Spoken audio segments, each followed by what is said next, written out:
Sumainyo ang Panginoon. At sumayo rin. Ang mabuting balita ng Panginoon ayon kay San Juan. Papuri sa iyo, Panginoon. Noong panahong iyon, sinabi ni Jesus sa kanyang mga alagad, "Kaunting panahon na lamang at hindi na inyo ako makikita.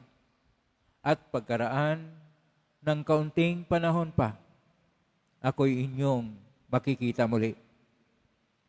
Nag-usap-usap ang ilan sa mga alagad. Ano kaya ang ibig niyang sabihin? Bakit niya sinabing kaunting panahon na lang at hindi na natin siya makikita at pagkaraan ng kaunti pang panahon ay makita muli?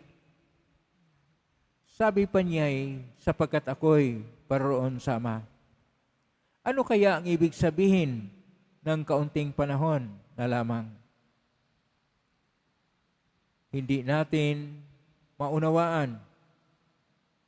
Naramdaman ni Jesus na ibig nilang magtanong kahit sinabi niya,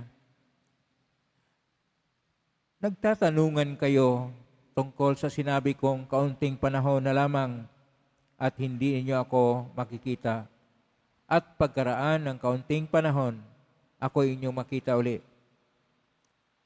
Sinasabi ko sa inyo, tatangis kayo at magdadalamhati, ngunit magagalak ang sanlibutan, matitigib kayo ng kalungkutan, subalit ito'y magiging kagalakan."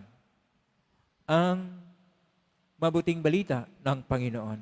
Pinupuri ka namin, Panginoong Hesukristo.